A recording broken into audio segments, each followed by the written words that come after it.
Oh, bad idea. Hey everybody. Fucking your fucking favorite YouTuber here with another vlog. So I just want to talk about, it's been on my mind. I don't know if you've heard, dear 16 subscribers, that Gaijin is changing the way they calculate penetration values for different shells. I think the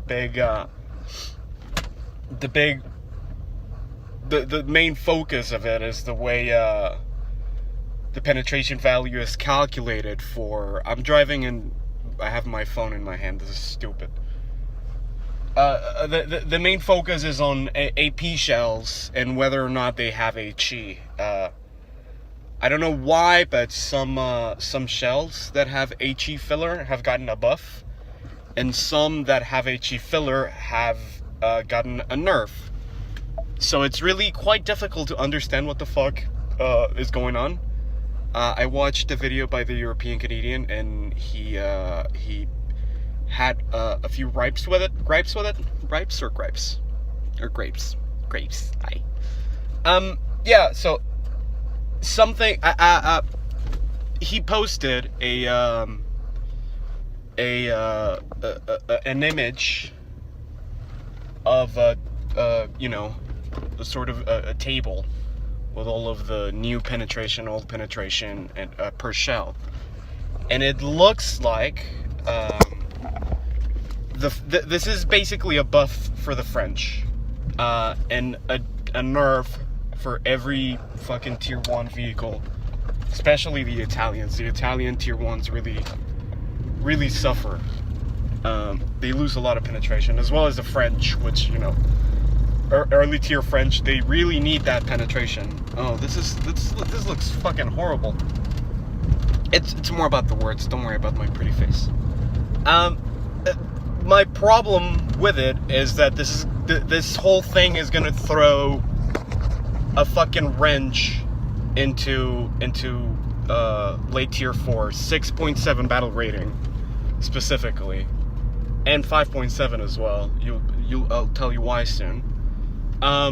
So the most important, I'm not gonna go through all the nerfs and the buffs, but the most important ones that I can, the most important ones to me, and to what into what I want to talk about is the Long 88. The German Long 88 is fine. There's no problem with it. It got like a half a millimeter nerf, so that's fine. The Long 90 from the Americans used in the Super Pershing, and the T26E11, which is the premium 6.7 Pershing, that got a buff, and that's important. I'll tell you why in a bit. Another gun that got a buff is the Long 90 of the French, used in the, is it AMX 50 or AMX M4? And also the Charby. The Charby, no, not the Charby, sorry. Something 25T?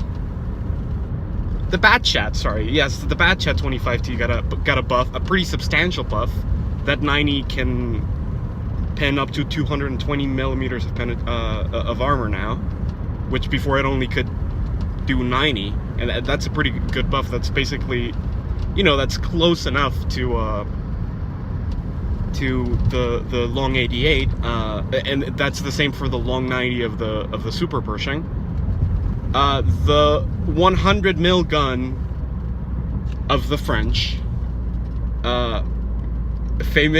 infamous rather, for having a 4-second reload and being mounted onto, really quick vehicles, that got a buff. Yep, it got a buff. It now pens almost 300 mils. So it went from being the best gun at its tier to being the best gun at its tier again, but only more so. It went from like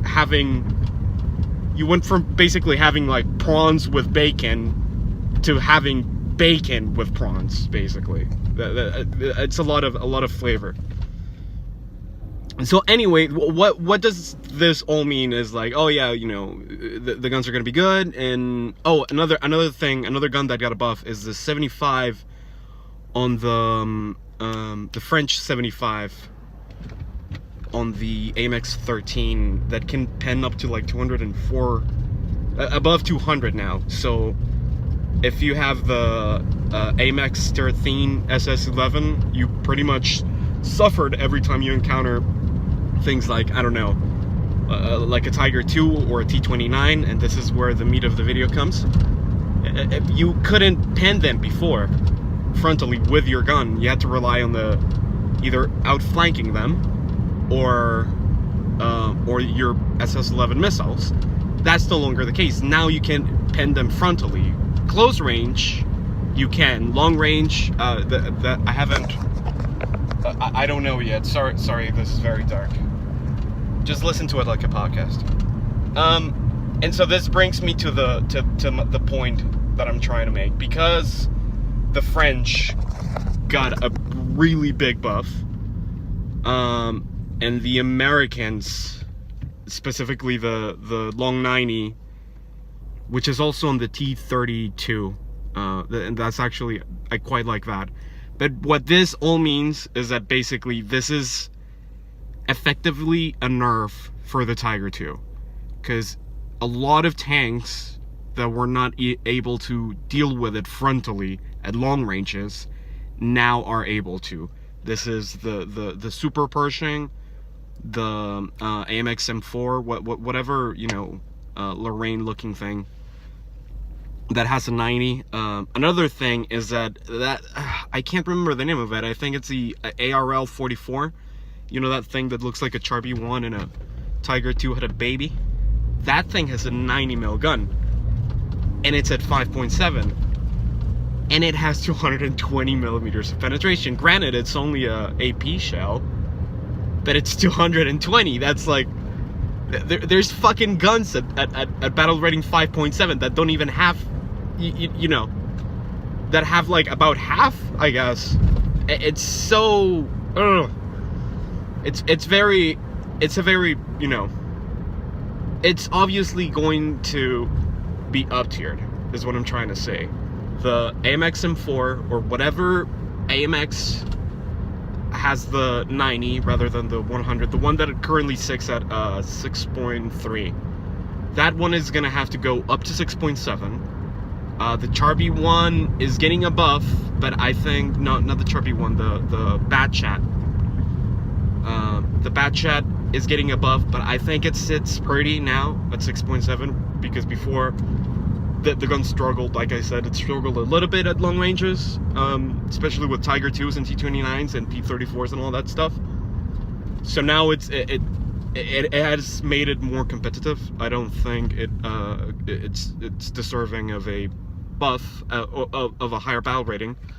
The Lorraine, however, you now have almost 300 mils of pen on a vehicle that sits at 7.0. Not only that, it has a 4-second reload. So I think the Lorraine is probably going to go up in BR. Anything that has that 100 mil gun, the AMX 50 or AMX M4, whatever, I don't know. The one AMX 50 that has the 100, that thing is gonna go up in BR as well. Yeah, and so this is effectively the T29, the T34, and the Tiger IIs are gonna have now an extra hard time, because now you have a bunch of tanks that are gonna be able to pen you more easily. So yeah, that's what I wanted to talk about. Also, the mess that this new system is gonna cause, and I'm not trying to say that, you know, fuck Gaijin or Russian bias or anything like that, but this is gonna cause a little bit of a mess, battle rating wise. And with that, I'm almost at 10 minutes, so I'm just gonna end it here. Thank you for watching. Bye.